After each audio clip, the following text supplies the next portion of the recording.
Doctor Juan Manuel Galán, muchas gracias por atendernos. Bienvenido a UMFM desde la Universidad de Manizales. ¿Cómo está? Muy bien, muchas gracias. Un saludo para todos ustedes y para todos sus oyentes en la universidad. Es un gusto estar acá. Muy amable. ¿Usted está en Bogotá en este momento? Estoy en La Calera. Yo vivo en La Usted Calera, está en la casa en este momento. Cundinamarca. Muy En mi bien. casa, sí. Muy bien. Buen frío. Nosotros tenemos aquí 13 grados. Yo creo que estamos Sí, igual. aquí está un poco más abajo porque estoy a 3000 metros de Ah, altura. bueno, sí, sí. No, aquí Un estamos poquito 800 alto. metros menos. Aquí muy bien, pero bueno, nos gusta el frío, digamos, en estas regiones. Doctor Galán, ¿cuál es el escenario que usted en este momento está viviendo en medio de su precandidatura? Bueno, nosotros hemos organizado el trabajo político por fases. Para nosotros la primera fase es octubre, es la elección de los consejos municipales de juventud. A mí como viceministro de la Juventud me correspondió organizar la primera elección de consejos de juventud. En aquella época hicimos un gran esfuerzo para que una serie de televisión muy popular, en ese momento Francisco el Matemático, fuera el escenario para que los jóvenes pudieran ver cómo se elegía un consejo de juventud. Es fundamental porque hoy en día, hoy, el gobierno actual debería estar pidiéndole perdón a los jóvenes de Colombia porque los traicionó en el ICETEX, porque acaba de suspender la tasa de subsidiada a los créditos del ICETEX y esas promesas que se le hicieron a los jóvenes de poder acceder a la educación, de tener oportunidades, pues fueron traicionadas actualmente. Entonces, para nosotros esa elección de consejos de juventud es un espacio muy importante porque es el relevo generacional del partido, es la renovación del liderazgo político, no solo en términos de poner jóvenes a hacer política, sino poner jóvenes a hacer una política distinta, nueva, diferente, como la entendió Luis Carlos Galán, como nos la enseñó a hacer, alejada del clientelismo, de la corrupción y comprometida realmente con las necesidades de la gente. Entonces esa es nuestra primera fase, octubre. Luego viene la confección de las listas al Congreso de la República, donde estamos haciendo un gran esfuerzo para confeccionar unas listas a Cámara de Representantes, a Senado, representativas, también de gente que llegue no por un aval al nuevo liberalismo, sino llegue porque quiere construir partido político, porque cree que los partidos políticos son instituciones en la democracia muy importantes, fundamentales para institucionalizar la política, porque cree en los valores y principios que el nuevo liberalismo defiende, en los ideales que defiende. Entonces, esa es una segunda fase para nosotros muy importante y muy probablemente el 8 de marzo se haga las consultas interpartidistas presidenciales donde aspiramos a participar, pero queremos buscar apoyar un proceso de unidad, es decir, de unidad de fuerzas políticas que creemos que la Constitución del 91 no hay que cambiarla, sino hay que cumplirla, que el proceso de paz y los acuerdos en el proceso de paz que están ahí también, pues hay que cumplirlos, porque no es para cumplirle a las FARC, es para cumplirle a los campesinos en el tema de tierras, en el tema de participación política, la reforma política que hay que hacer, en términos de narcotráfico y la política de drogas, qué ajustes hay que hacerle, en términos de justicia transicional, en fin, el cumplimiento de lo pactado, porque tenemos que cumplir lo que pactamos, porque si no, pues la desconfianza va a ser total. Y pues aspiramos a que ese 8 de marzo se definan muchas cosas en Colombia. Yo creo que esa es la verdadera primera vuelta presidencial, el 8 de marzo, no es mayo. Si el 8 de marzo logramos confeccionar una consulta presidencial exitosa, triunfadora, con un buen número de curules elegidas en el Congreso de la República, no es descabellado pensar que en mayo podamos ganar en primera vuelta. Me gustaría, doctor Galán, devolverme a la primera parte del tema de la juventud, ¿sí? Y es que los jóvenes que han tenido oportunidad de llegar al gobierno actual de Gustavo Petro también han tenido muchos cuestionamientos, no han entregado, digamos, tal vez las expectativas que muchos de los jóvenes esperan, ¿cierto? Muchos de ellos vinculados a movimientos sociales. ¿Qué es lo que ocurre también allí? Uno podría decir, usted dice, traicionó a los jóvenes con el tema de CETEX, pero podría decirse también, bueno, pero también los puso como parte del gobierno un viceministerio, pero tampoco funcionó el asunto. ¿Qué es lo que pasó allí? Es que el liderazgo político se forma, no es poner jóvenes a entregarles cargos de representación o de responsabilidad para los cuales tienen que prepararse. el primer paso de la preparación de un liderazgo político para la juventud es conocer la historia, es la enseñanza de la historia, es ser conscientes no de la historia en términos de cultos a las personalidades históricas o los hitos históricos de memorizar fechas o tratados o pactos. Eso puede ser importante, pero lo más importante es entender los procesos generacionales. Cada generación de Colombia, por Colombia han pasado desde que somos independientes a lo largo de la historia, entre 9 y 10 generaciones, ha dejado aciertos, ha dejado errores, y es entender esos procesos generacionales y cómo se construye a partir de ahí.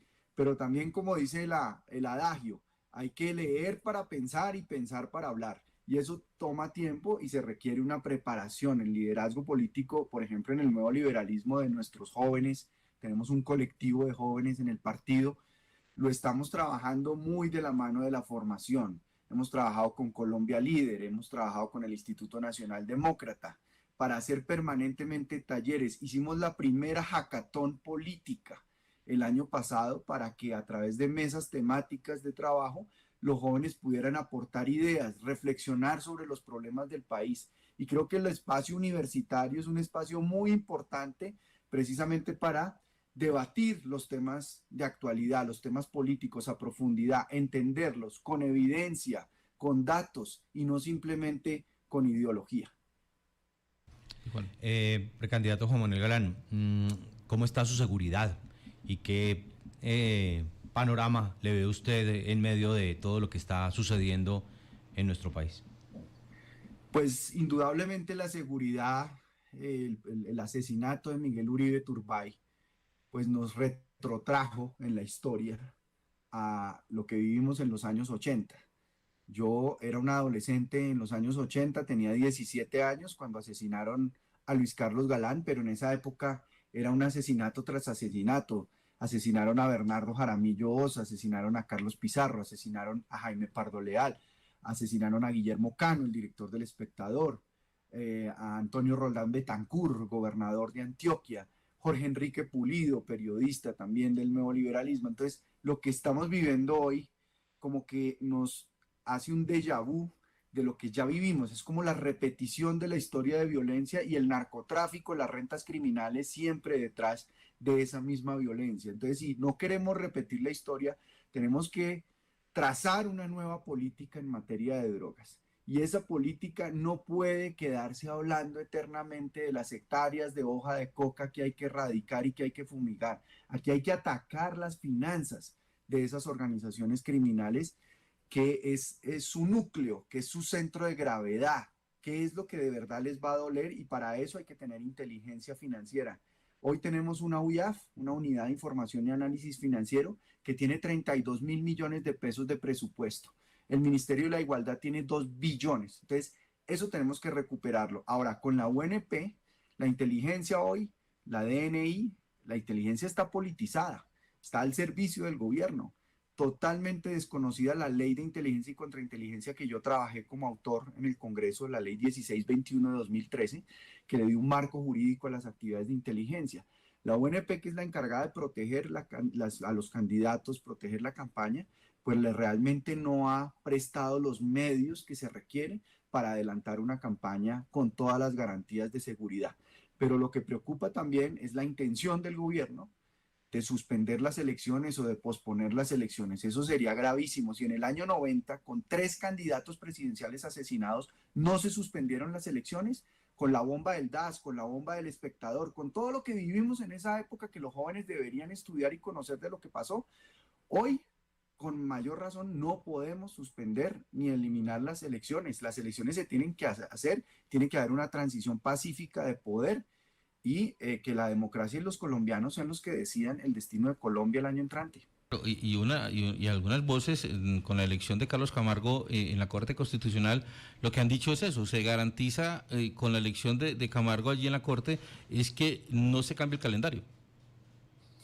Sí, yo creo que el tema de una constituyente, que además es una constituyente para ideologizar a nuestra constitución política, que fue fruto en 1991 de un gran acuerdo nacional en donde participaron precisamente los estudiantes y los jóvenes. Ellos fueron los que en la marcha del silencio fueron los que lideraron el proceso de la séptima papeleta y de la constituyente. Lo que tenemos es que cumplir la Constitución. El nuevo liberalismo fue el autor de todo el capítulo de derechos que está consignado en la Constitución del 91. Esos derechos tenemos que cumplirlos, pero también tenemos que hablar en Colombia de un régimen de deberes, porque concomitante a un régimen de derechos viene un régimen de deberes, y en Colombia no hablamos de eso. Y sí es importante empezar a hablar de eso para que nuestro país se transforme. Estamos hablando con el precandidato presidencial Juan Manuel Galán. Como hemos dicho, doctor Galán, esta es una emisora universitaria. Aquí también hay estudiantes, hay jóvenes que con sus declaraciones también han surgido algunas preguntas. Sara González. Señor Galán, ¿cómo está? Yo quería preguntarle, yo soy estudiante universitaria de universidad privada y me preocupa un poco lo que ha pasado con el ICETEX. ¿Usted considera que hay alguna forma de que nosotros podemos revivir estas instituciones que faciliten para nosotros los estudiantes poder continuar con nuestros estudios? ¿O hay que cambiarlos? ¿O hay que inventarse otra cosa? Sara, yo lo que creo es que a los consejos de juventud, pero en general, el proceso de definición de una política pública, del componente de política de juventud que tendrá el próximo plan de desarrollo del próximo gobierno, tiene que elaborarse con los jóvenes en mesas de trabajo y tener asignaciones presupuestales. Ahí tenemos que abrir un gran debate sobre lo que está pasando en general con la política de juventud. Claro que el tema de ICETEX, el tema de educación preocupa mucho a los jóvenes, pero también tenemos que hablar de salud mental y salud emocional con los jóvenes, de los problemas de soledad, de los problemas de depresión, de las tasas de suicidio. Tenemos que hablar de inteligencia artificial, de el nuevo mercado laboral que se está transformando por el desarrollo tecnológico, de las capacitaciones y programas de formación. Yo creo que los jóvenes no quieren seguir estudiando lo que se estudiaba y como se estudiaba hace 40 años, porque el mundo cambió, el mundo se está transformando a una velocidad vertiginosa por la inteligencia artificial, por los computadores cuánticos. Entonces, esos temas, que son temas, el tema del desempleo, el tema de la inclusión laboral, el tema del emprendimiento, el tema de la formación de nuestros emprendedores, del apoyo a los emprendedores, todos esos temas que son fundamentales para que los jóvenes puedan construir su proyecto de vida, no solamente resolver su problema de estudiar y del ICETEX y de los créditos, sino su proyecto de vida. Tenemos que abrir en Colombia una gran discusión sobre eso y que de verdad los jóvenes tengan poder de impactar lo que se defina en el próximo plan de desarrollo y en las próximas políticas del gobierno nacional. Me parece que hay que partir de esa base y de esa plataforma amplia y darle poder real a los consejos de juventud, que hoy no tienen poder de impacto presupuestal, de impacto en la definición de las políticas y de comprometer a los mandatarios, desde el presidente de la República, los gobernadores y los alcaldes, con darle la cara a los jóvenes, responderle, rendirle cuentas a los jóvenes y trabajar con los jóvenes en el diseño de esas políticas. En la política regional, doctor Galán, en el departamento de Caldas, usted tiene aquí, digamos, un representante que es Juan Sebastián Gómez, como partido Nuevo Liberalismo, ¿no? Digo que usted no, el partido Nuevo Liberalismo. Pero aquí ya hay una unión anunciada con el MIRA y con Dignidad, digamos, a nivel regional, como para lograr ese umbral que se necesita y mantener allí esa curul en el Congreso. No sé, creo que Juan Sebastián ha dicho que aspiraría al Senado de la República, pero en ese camino de las alianzas, ¿usted cómo lo analiza? Y aquí hay, digamos, algunas, no tanto críticas, pero sí cuestionamientos, alianza, por ejemplo, con movimientos religiosos como el MIRA, y cómo se construye un discurso que se ha mantenido en el nuevo liberalismo, pues ya conteniendo estas vertientes o estas alianzas.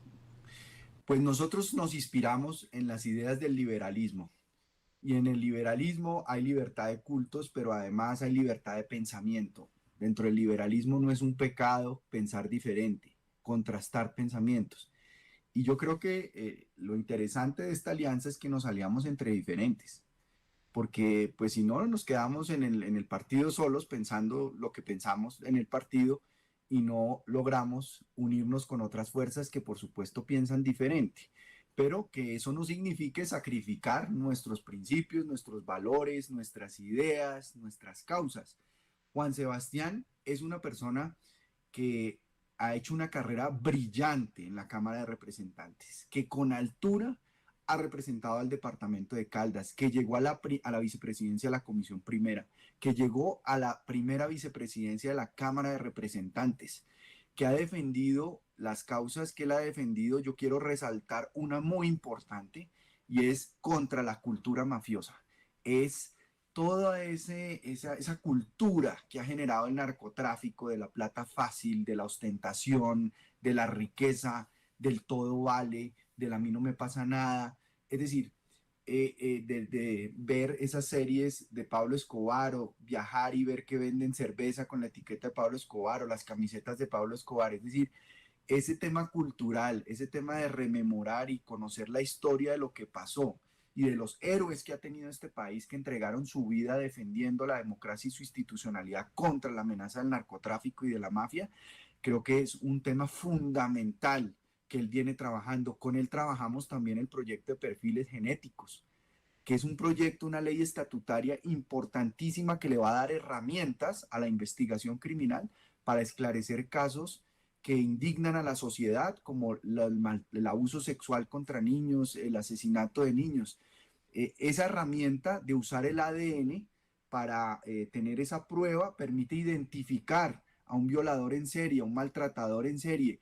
Eso es una herramienta real y no es ese populismo a veces que escuchamos cada vez que hay un caso como el del asesinato de un niño, en donde salen a decir que hay que hacer cadena perpetua y aumentar las penas. Pues sí, ok, eso está bien como para la galería, pero en la realidad del impacto que tiene para la investigación criminal y para detectar e identificar a esos personajes, a esos individuos criminales, pues esta es una herramienta real y eso lo sacó adelante Juan Sebastián, y yo creo que eso nos debe enorgullecer como partido y como región. Juan Sebastián pues está en este momento concentrado pues en su responsabilidad en la Cámara de Representantes, pero si él decide aspirar al Senado, pues va por supuesto a ser un candidato al Senado muy importante en representación del departamento de Caldas, que ha sido un departamento pues muy importante históricamente para el liberalismo, para las ideas liberales. Pero no me quedó claro, ¿Juan Sebastián iría al Senado, en la lista del Senado? Él tiene su cupo en el Senado, por Ok. supuesto que sí. Ya, ya. Tendría allí, y a Cámara en Caldas, ¿quién? Pues estamos en un proceso exploratorio de mirar perfiles. Queremos identificar perfiles que también defiendan con convicción y con sinceridad, es decir, que lleguen al nuevo liberalismo porque de verdad el nuevo liberalismo los identifica, se sienten identificados, cómodos, tranquilos. Hay mucha gente de otros partidos que está desencantada de sus partidos, que no se siente cómoda vivienda en el lugar equivocado y quiere realmente llegar a una casa en donde quieran construir una carrera política, un proceso político y sentirse cómodos, sentirse con garantías, no sentirse atropellados en un momento dado o maltratados o desconocidos. En el nuevo liberalismo tenemos un Consejo Nacional, que es la máxima autoridad del partido cuando el Congreso Nacional no se reúne, en donde están representados los ediles, los concejales, los diputados, los parlamentarios, los jóvenes, las mujeres. Por regiones hay representación. En los partidos tradicionales lo que hay es una junta de parlamentarios y los parlamentarios son los que deciden quién tiene derecho a aspirar en una región, quién no, a quién le dan el aval. Eso no pasa en el nuevo liberalismo y yo creo que eso es un avance institucional para un partido que está renaciendo, que se quiere consolidar, muy importante. Néstor. Candidato Galán, pues ayer le voy a hacer la misma pregunta que le hice a un actor político nacional, que es a Roy Barreras, que nació en el galanismo a nivel político, y le pregunté por Luis Carlos Galán y él me respondió que para él es un héroe. Ahora le pregunto al hijo Juan Manuel Galán, para usted, ¿quién es Roy Barreras? Pues una persona que siempre busca estar en el poder, que permanentemente se está acomodando para un lado o para otro, pero que no tiene una línea clara, una línea coherente. Es decir, cuando uno está defendiendo una causa, uno la defiende en las buenas, en las malas, cuando tiene oportunidad de ganar, pero cuando pierde, asume que perdió. O eso yo creo que en política ese camino de no salirse de la coherencia es muy importante. Pues cuando uno ha pasado de la extrema derecha hasta la extrema izquierda, pues no creo que ese sea como el camino más coherente que reconozcan los ciudadanos. Que en ese escenario hoy pues se van a encontrar precisamente dirigentes políticos que han estado, pues ayer le decíamos al doctor Roy Barreras que en algunos sectores lo llaman camaleón, ¿no? o camaleónico. ¿Qué hacer con esa fluctuación de partidos en donde los dirigentes están buscando el mejor paraguas en esta elección? ¿Cómo van a hacer ustedes para blindarse contra eso a partir de lo que usted ha dicho, ¿cierto? Que buscan que renazca el nuevo liberalismo, pero con un partido con las ideas iniciales de su papá. Pues nosotros lo que hemos hecho es institucionalizar el partido, es decir, que la gente sepa claramente cuál es la institucionalidad del partido, cuáles son las reglas de juego, nuestros estatutos, que es nuestra hoja de ruta, y hemos trazado lo que hemos llamado la ruta del aval. Y son los pasos que un candidato debe cumplir si quiere lograr el aval del nuevo liberalismo, y son temas relacionados obviamente con la verificación personal de sus antecedentes, que es la ventanilla única, que es que no tenga ningún tipo de cuestionamiento o investigación que le impida aspirar a la candidatura, tener también certeza de cuál ha sido su trayectoria, de si es una persona que viene picando en todas las fuerzas políticas y lo que viene es por un aval, o si es una persona realmente que por su trayectoria, por su historia, realmente está acá porque se siente cómodo, porque es la coherencia con lo que ha pensado, con la que ha expresado a lo largo de los años, y de esa forma pues pueda tener el aval, y que sea un aval además que después cuando sea electo no se olvide del partido, como les pasa a muchos, sino que entienda que adquiere ahí la responsabilidad de representar al partido, y eso lo han hecho muy bien Juan Sebastián Gómez y Julia Miranda, que son los dos representantes a la Cámara que tiene el nuevo liberalismo en este momento.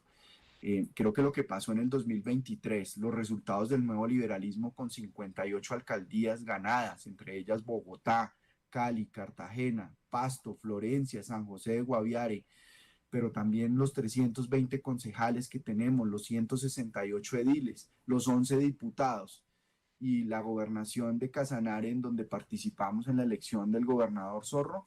Eso nos permitió pasar de ser un partido nostalgia a un partido realidad política electoral territorial en los 32 departamentos.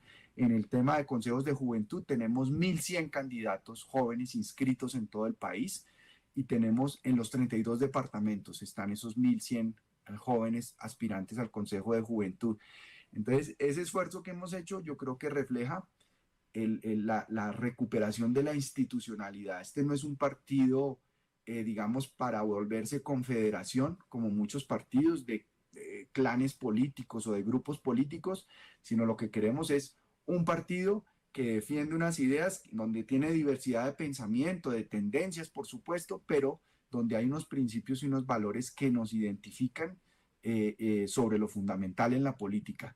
Pero yo quiero hacer una anotación, y es que el próximo gobierno, en el primer año, tiene que empeñarse por sacar adelante una reforma política.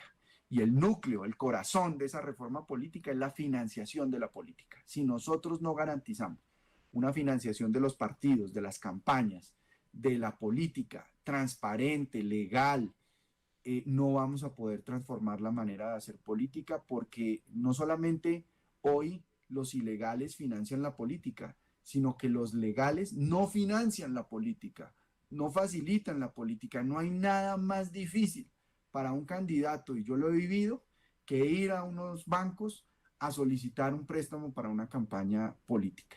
No le prestan a uno la plata, o le enredan, o lo mandan a un comité, de un subcomité, y pasan los meses y no le aprueban. Si nosotros no abrimos un canal de financiación legal de la política, transparente, si no creamos la jurisdicción electoral con una corte electoral de verdad, con magistrados de alta corte, una cuarta rama del poder público, porque sin elecciones libres y justas no hay democracia. Estamos hablando con el precandidato presidencial Juan Manuel Galán, aquí en el matutino de UMFM. ¿Ser hermano del alcalde de Bogotá juega a favor o en contra? Pues nosotros nos respetamos. Él ha construido a lo largo de sus años una carrera política en Bogotá. Yo he construido una carrera política a lo largo de los años nacional, con mis 3 periodos en el Senado, con mi época como viceministro de la Juventud, y yo obviamente veo que el gobierno nacional, no solamente en el caso de Bogotá, en el caso de todas las ciudades del país donde el gobierno considera que los alcaldes electos no son de su área ideológica. Yo creo que aquí hay que tener una relación institucional con todos los alcaldes y hay que apoyar a todos los alcaldes para que saquen adelante los proyectos trascendentales que ya se han venido trabajando a lo largo de los años, que se han estructurado en todo el país. Esos alcaldes necesitan el respaldo. Nosotros no podemos seguir siendo un país centralista que atropella y que humilla a las regiones, que les niega a las regiones la posibilidad de ser dueñas de su destino, de trazar sus inversiones, de definir su política. Hay que quitarle poder al presidente de la República. Hay que de verdad descentralizar a Colombia a fondo, regionalizándola, buscando un esquema de ordenamiento territorial diferente que le permita a las regiones de verdad empoderarse, porque nos quedamos en la elección popular de alcaldes, en la elección popular de gobernadores, en las transferencias, pero por ejemplo el tema de regalías, por ejemplo el tema de los recursos y el fortalecimiento institucional local que se requiere para que no exista esa excusa o ese pretexto de que la institucionalidad a nivel territorial es muy débil y no se les puede transferir los recursos, no se les puede transferir el poder. Yo creo que ahí hay que hacer una reforma y de verdad apoyar a todos los alcaldes, no meterle palo en la rueda, no interferir con sus proyectos por motivos ideológicos. Entonces la respuesta es que ni lo uno ni lo otro, ni a favor ni en contra. No, para nada, respeto total, Sí, respeto total por su gestión y yo en eso lo respeto y sé que además está haciendo una labor muy importante. Todo este avance del metro de Bogotá es muy significativo para la autoestima de la ciudad. Bogotá es la ciudad de todos los colombianos. Bogotá es una ciudad muy importante y por supuesto que necesita un gobierno que de verdad apoye todos esos proyectos que no los ha construido Carlos Fernando Galán, los han construido desde hace muchas administraciones y que hoy están bloqueados, están entorpecidos por motivos de ideología y eso no puede pasar para una ciudad de 8 millones de habitantes, que es la ciudad fundamental del país. Señor Juan Manuel Galán, pues ahorita hablábamos de partidos políticos y sí me gustaría que nos explicara la diferencia que existe entre el nuevo liberalismo y el Partido Liberal, recordando, ahorita que usted hablaba de la historia, que el Partido Liberal fue donde estuvo su papá, Luis Carlos Galán, y que esas banderas se las pasaron a el señor César Gaviria. Bueno, el nuevo liberalismo nació como un movimiento rebelde, inconforme, partidario de cambio social, un movimiento popular, un movimiento inspirado en las ideas liberales clásicas de las libertades individuales, de apoyar la economía de mercado, a los empresarios, a la clase media, particularmente la clase media empresarial, que es más del 99% del tejido empresarial de nuestro país. El único partido en Colombia que se enfrentó al narcotráfico, que lo denunció, que le puso el pecho y que le asesinaron a más de 50 de sus integrantes, fue el nuevo liberalismo. Ningún otro partido en aquella época dio esa lucha. O fueron cómplices o aprovecharon el apoyo, la ayuda de los narcotraficantes o por temor no denunciaron y no enfrentaron como enfrentó el nuevo liberalismo a Pablo Escobar, al cartel de Medellín, al cartel de Cali y a los narcotraficantes en su momento y denunció el peligro que significaba que estas organizaciones criminales fueran avanzando y se fueran fortaleciendo. Es un partido también que ha apoyado a fondo siempre la descentralización, desde la Ley 12 de 1986, que fue la primera ley que transfirió por concepto del impuesto a las ventas recursos de la nación a los municipios, un partido que ha creído también en la internacionalización de Colombia, que Colombia se abra al mundo, no solamente en términos económicos, sino en términos de mentalidad, de que podamos realmente aprovechar las oportunidades que hoy Colombia tiene en el mundo, que son impresionantes. Yo creo que tenemos que construir proyectos de Estado, de nuevo, proyectos que trasciendan los gobiernos. Y yo tengo una propuesta sobre eso, es que Colombia se convierta en una gran fábrica de producción de comida para el mundo. Y eso lo podemos hacer en la Orinoquía, bajo el modelo de Mato Grosso de Brasil.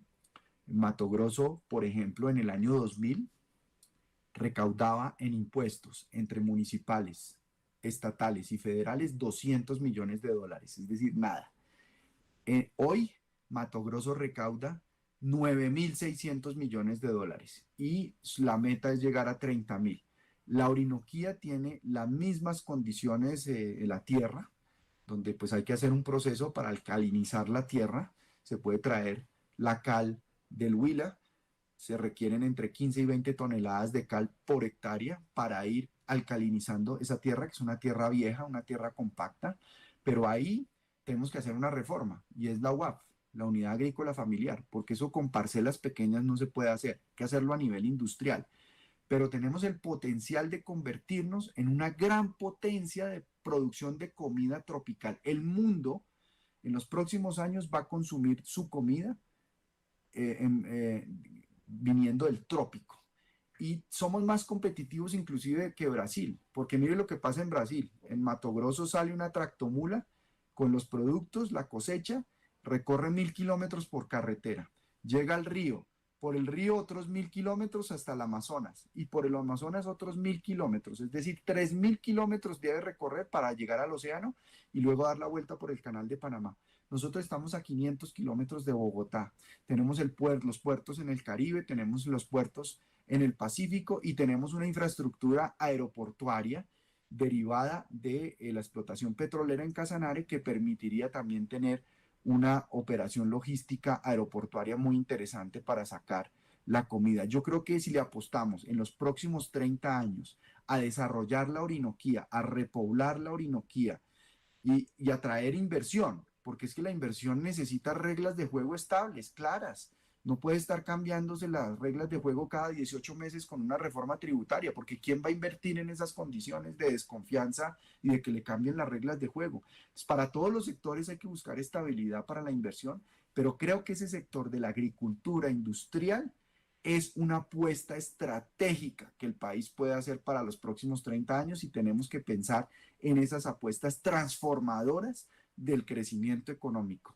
Obviamente pensando en un modelo empresarial que a los campesinos, que a los productores, pues permita asociarlos a través de cooperativas, a través de copropiedad, para que realmente haya una distribución del ingreso equitativa en relación con un proyecto tan importante como sería ese de convertirnos, porque es que hoy somos el único país de América Latina prácticamente que importa toda su comida, o prácticamente toda su comida la importamos. Eso es absurdo en un país como Colombia que tiene todo para ser una gran potencia de producción de comida.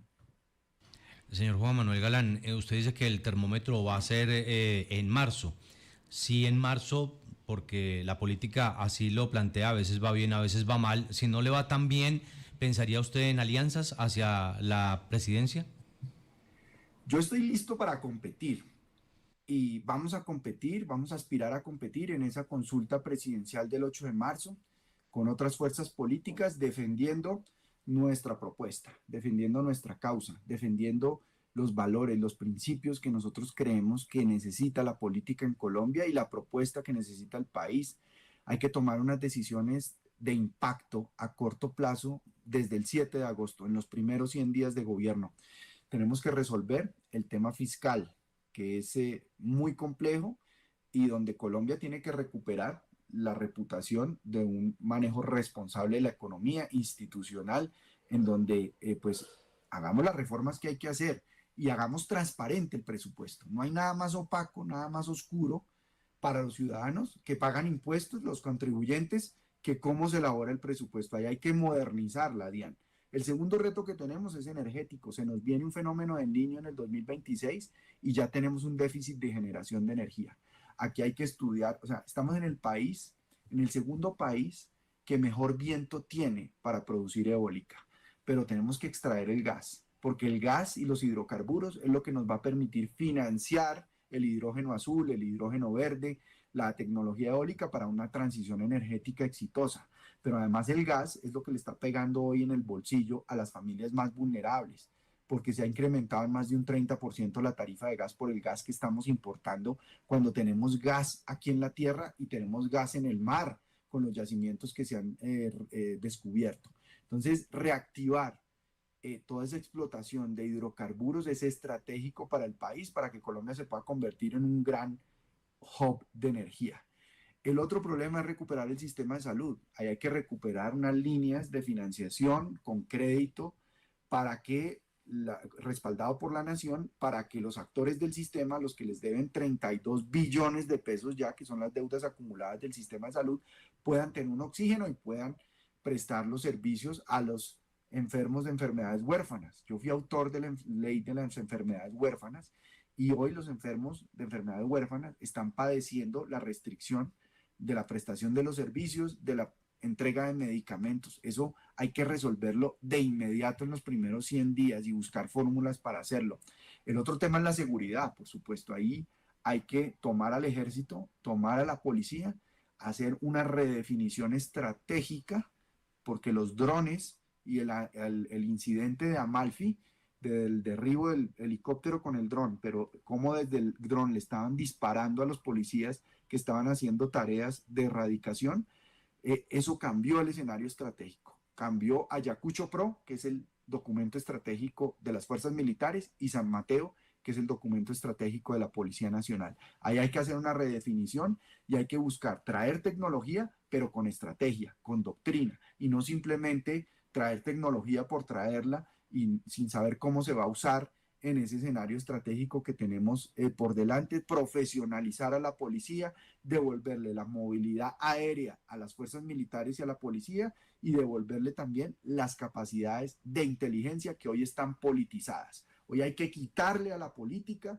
las capacidades de inteligencia y devolvérselas a la policía y al ejército para que desarrollen acciones en contra de estas estructuras criminales que han tomado tanta ventaja en el control territorial, pero con un nuevo enfoque, y es un programa que yo pretendo hacer desde el 7 de agosto del 2026, que es apoyo a los batallones de ingenieros militares, que son los que construyen las vías terciarias, los que han hecho desminado, atención y prevención de desastres, que construyen sin coimas, sin corrupción, donde nadie se mete a hacer esas obras. Tenemos que llevar a nuestra fuerza pública también en una lógica diferente, no una lógica de represión solamente, de control de la fuerza, sino una lógica de construcción de la infraestructura social que ha esperado esas comunidades donde ha estado ausente siempre el Estado, especialmente en las fronteras. Las fronteras no pueden seguir siendo en Colombia sinónimos de contrabando, sinónimos de delincuencia, de inseguridad, de violencia, de criminalidad. Tienen que convertirse de verdad en sinónimos de progreso, de avance, de intercambio, de cooperación con los países fronterizos, especialmente con Brasil, con quien tenemos la operación Artemisa que hemos venido desarrollando contra la deforestación, que es el problema número 1 ambiental que tiene Colombia.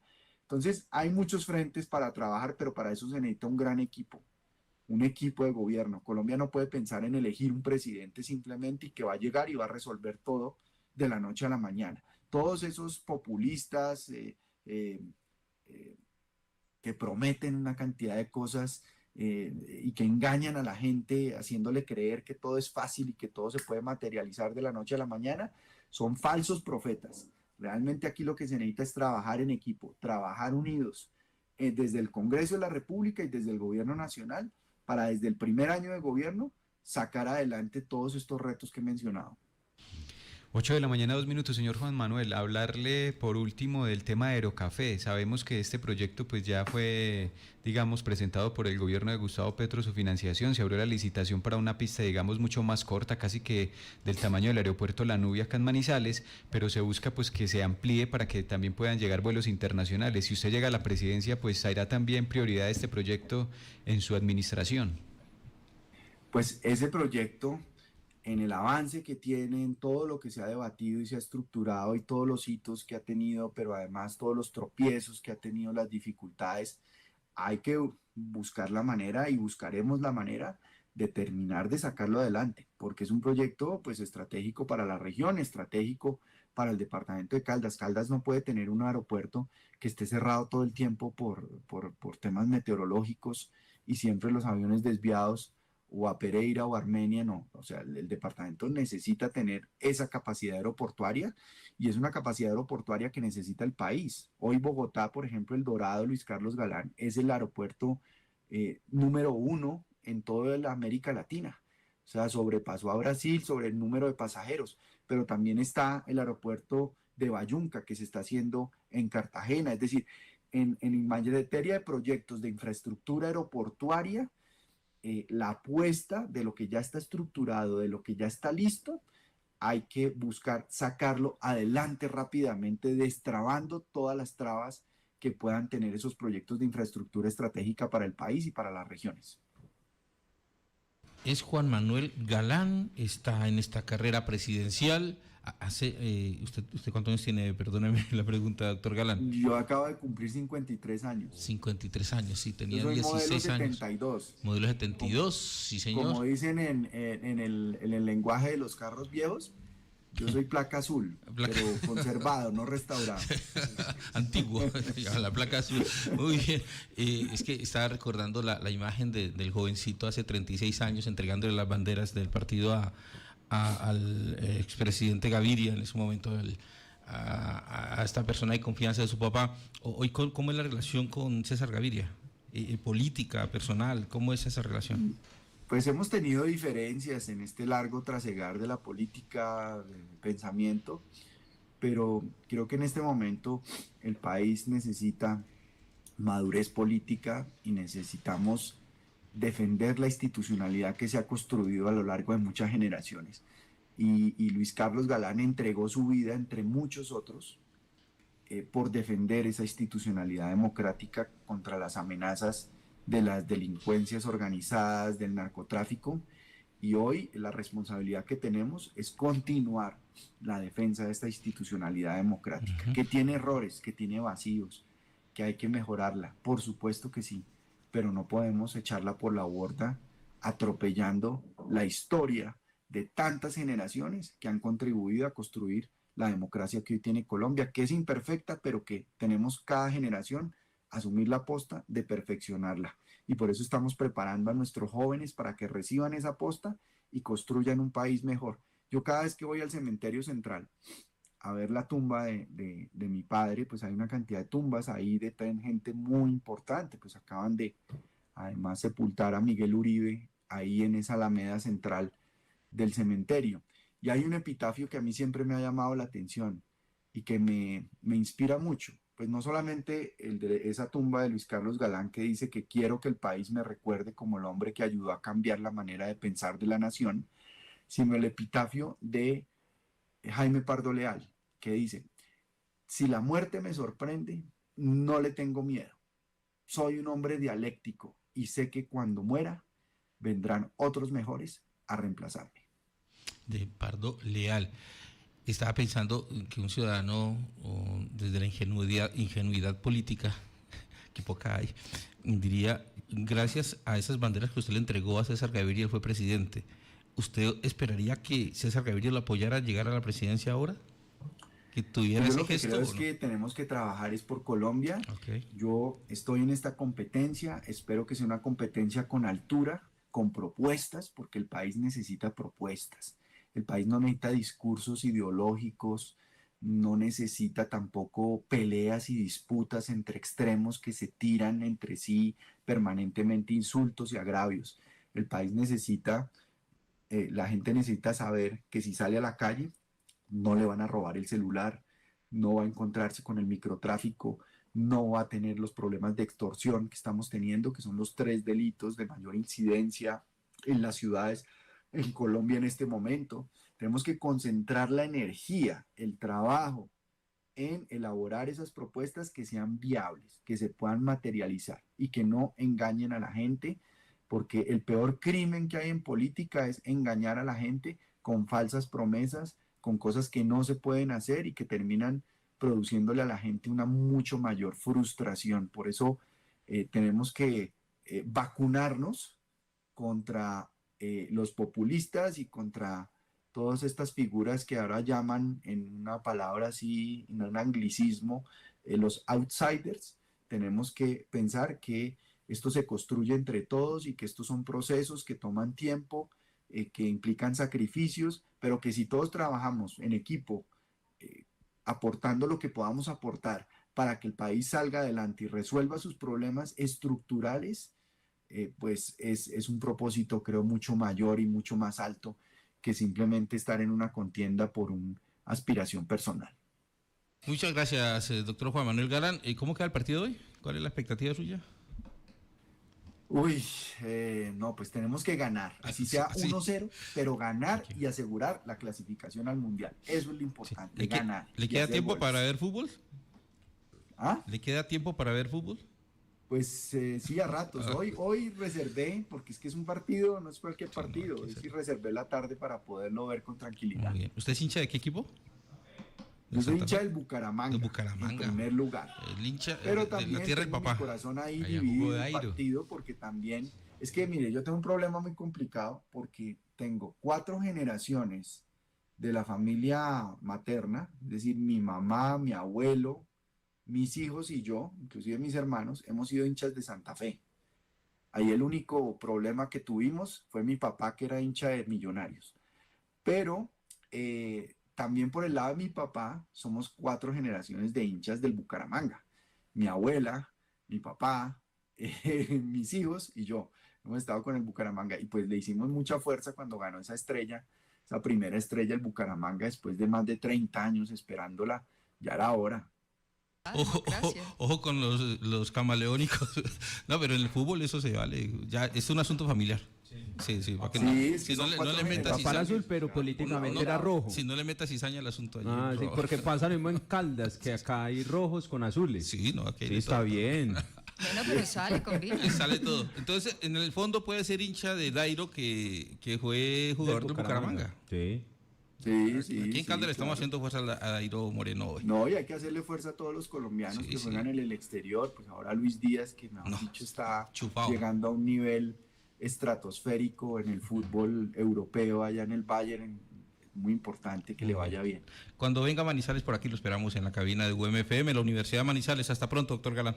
Hasta pronto, muy amables por la invitación y por la oportunidad. Y un saludo a todos los que nos escucharon y nos vieron. Muchas gracias, muy amable. Juan Manuel Galán, precandidato presidencial, aquí en el matutino de UMFM. Está en La Calera, en su casa, allí en las afueras de Bogotá, un sitio 3.000 metros sobre el nivel del mar. En Bogotá está 2.600, un poquito más alto, obviamente, haciendo frío y con una leve llovizna. 8 de la mañana, 10 minutos. Vamos con el análisis de la información. Si quiere, comenzamos por el lado de Galán y terminamos ahora con lo que dijo el presidente del Comité Intergremial de Caldas, doctor Jorge Iván Jurado.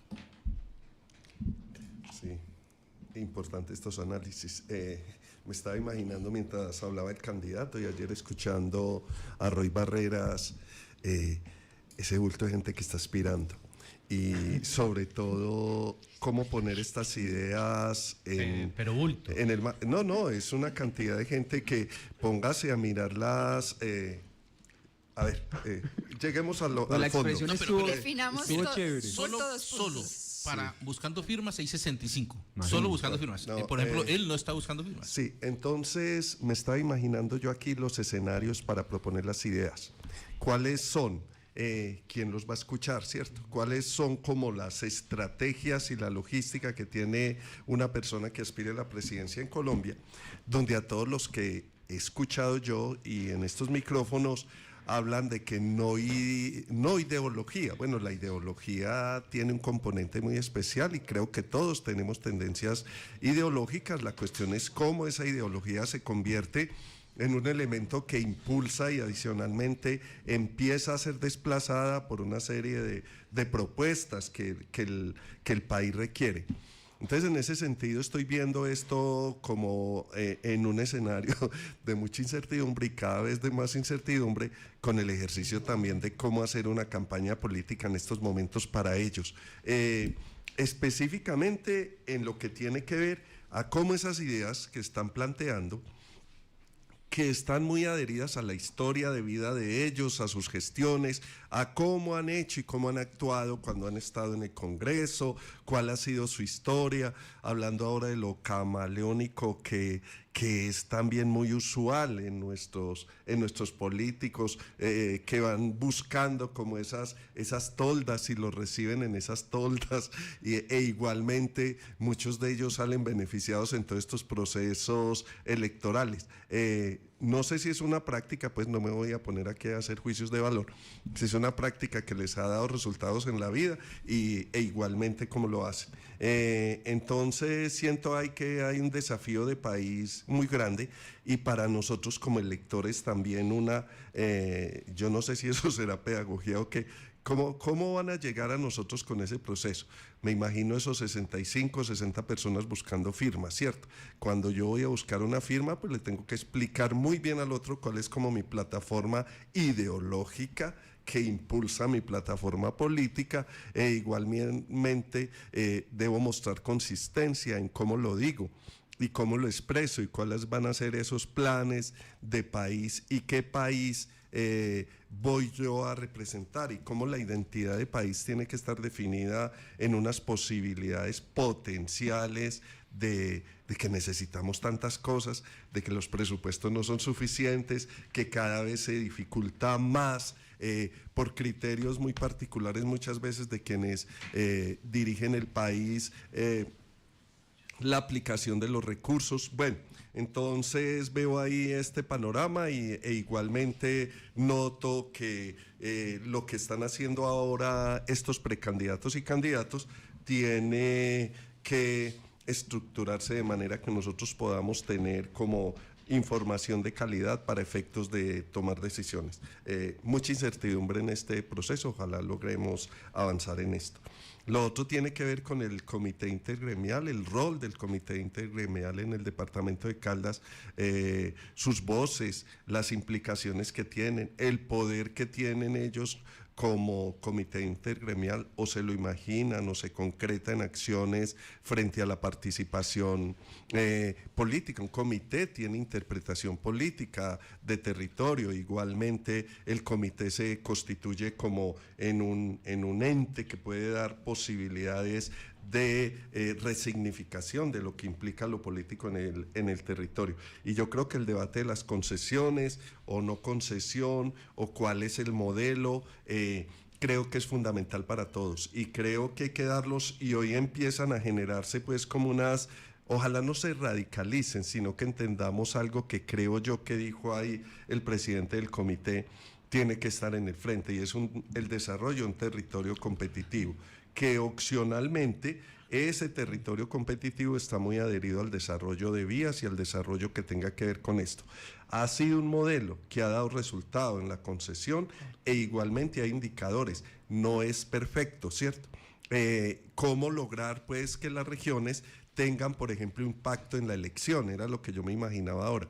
Como el comité intergremial, por ejemplo, pero las mismas gobernación, las gobernaciones del eje cafetero, por ejemplo, los municipios pueden tener más participación en un ejercicio de estos, y creo que ahí sí podría mirarse lo que es beneficioso específicamente para la región, y copiando un poco lo que decía ahora el candidato del centralismo, y que no se quede todo mirado desde Bogotá, ¿cierto?, sino que haya una opción participativa distinta que es discursiva, pero que cuando van a tomarse las decisiones, miren lo que ha pasado en el aeropuerto, a veces se convierte otra vez, vuelve uno al centralismo, un discurso de mucha participación, hay mesas, se convoca, pero a la última hay un sujeto que dice, no lo haga ahora, espere a ver qué es lo que sucede con eso y cómo se canaliza la participación en estos procesos. Profe Luz Estela. Bueno, yo creo que tendría varias miradas y sin referirme a un candidato específico y mucho menos al precandidato que nos acompañó en el día de hoy. Yo diría que en este momento el liderazgo que ha demostrado el actual gobierno pues ha puesto la vara muy bajita en términos de competencias, conocimientos técnicos y capacidades de liderar este país, y así también lo ha demostrado en términos de los nombramientos de ministros y viceministros. Conclusión, pareciera que cualquiera puede ser presidente de Colombia, cualquiera puede ser ministro y cualquiera puede ser viceministro. Eso significa que al colocar la vara muy bajita en términos de generar expectativas o generar gestión, pues cualquiera puede pensar de que puede ser presidente de este país, o cualquiera puede pensar que es ministro, o cualquiera puede pensar que es viceministro. O sea, ya ni siquiera se requiere una carrera política, ya ni siquiera se requiere ser estadista, ya ni siquiera se requiere haber recorrido país. Entonces yo arrancaría por ahí, por eso de alguna manera no me sorprende frente a esa vara tan bajita de que aparezcan 70 candidatos de cualquier lado, de cualquier coalición o de manera independiente, querer tener esa pretensión, pues porque pareciera que cualquiera puede llegar a ese tipo de cargos. Colombia yo creo que es un país que requiere personas estructuradas, requiere personas con grandes conocimientos, requieren ser estadistas, pero sobre todo no pensar a Colombia desde Bogotá, no pensar a Colombia desde el centralismo. Es que ¿cuántos de los 70 han recorrido país? ¿Cuántos de los 70 han ido a los llanos orientales? ¿Cuántos de los 70 saben de las alfugias de la costa, de la Guajira, de un Chocó, de un Pacífico? Yo diría que no todos, solamente lo recorren tal vez ahorita en campaña, con el afán de conseguir votos o de promesas de campaña que finalmente no pueden cumplir, como lo ocurrió con el gobierno actual.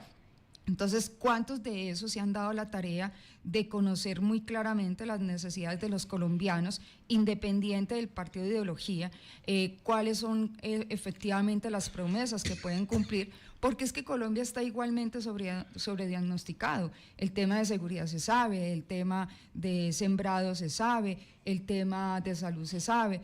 Entonces, ¿dónde están las propuestas? Lo que vemos ahorita en precampañas es cómo, de alguna manera, se ha radicalizado el tema del debate en términos de desacreditar el oponente o el del otro lado, el de la otra corriente. Pero ¿dónde están las propuestas entonces de cómo van a resolver? Pero para yo proponer necesito conocer muy bien país, necesito haberlo recorrido, necesito conocer cifras, necesito haber hecho una carrera pública al menos, ¿cierto? Y haber conocido territorio.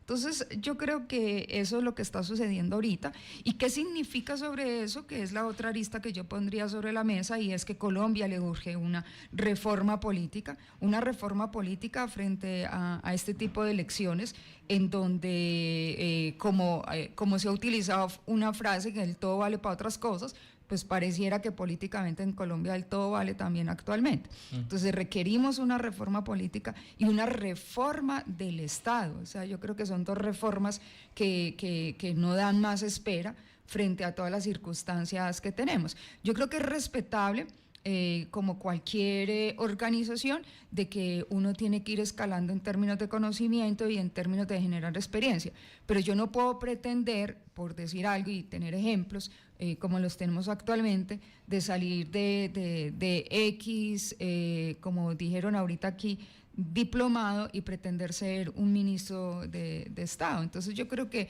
ahí hay un desbalance muy complicado de lo que se está viviendo. Ahora, también por otro lado, en términos de política hay que tener claridad que los políticos hoy de alguna manera parecieran como enemigos en términos de ideologías, pero seguramente que acercándose a marzo o posterior, pues muchos se van a volver amigos, porque pareciera que la política también en Colombia son adaptables, como dijeron aquí en algún momento la palabra camaleónico, porque su interés es el poder. Y el poder para ganar un cargo de estos, pues va a significar poder de mando y poder también de manejar recursos públicos, como lo puede manejar pues una persona que está a cargo del Estado. Entonces yo creo que Colombia ya, de alguna manera tiene que virar por una reforma política, una reforma estructural del Estado. Por ejemplo, en el tema de la reforma tributaria, uno se pregunta ¿a dónde pues entonces el Estado ha recortado el gasto? O sea, porque quiere tampar el déficit con el tercero y no mirándose el propio ombligo. Pues porque no tenemos un equipo estructurado, capaz, idóneo, con todo el conocimiento para manejar y llevar el país adelante, independiente de la ideología que sea. Entonces, digamos que hay muchos elementos. Sobre un punto que mencionó el precandidato, que me parece súper interesante, y es el tema de los consejos de juventudes. Yo creo que Colombia tiene que ponerle cuidado a eso, porque finalmente es el futuro que va a manejar la política en este país. Entonces, ir haciendo ese tipo de semilleros y que los jóvenes conozcan la historia del país, que no se quedan solamente con la realidad actual, o como digo yo, actualmente Colombia vota emocional y el joven es muy emocional. ¿En qué sentido? Es lo que aparece hoy. O sea, no conozco la historia, no conozco todo lo que ha pasado durante los diferentes periodos, sino que es emocional lo que digan las redes sociales. Entonces yo creo que hay que construir política en el país y me parece muy interesante el tema de Consejo de Juventudes, en donde se puede ir formando a nuevos líderes en el campo de manejar y liderar el Estado y el gobierno en Colombia.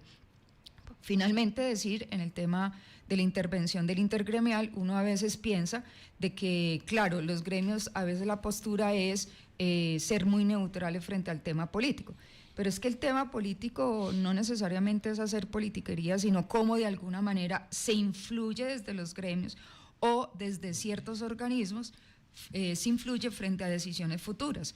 Y si una decisión ahorita está latente de que cuál va a ser el futuro de la concesión, creo que mal harían ellos en congelar el tema de peajes o en estar a la expectativa de que los llamen para las reuniones. Creo que tienen que tener un vocero muy fuerte a nivel nacional que se conecte con un gobierno nacional, tanto con la ANI como con Invías, para poder influir en las decisiones futuras para el eje cafetero. No es sentarse solamente a que me llamen y me convoquen. No, creo que tienen que tener una participación activa, actuante y participante durante todo el proceso.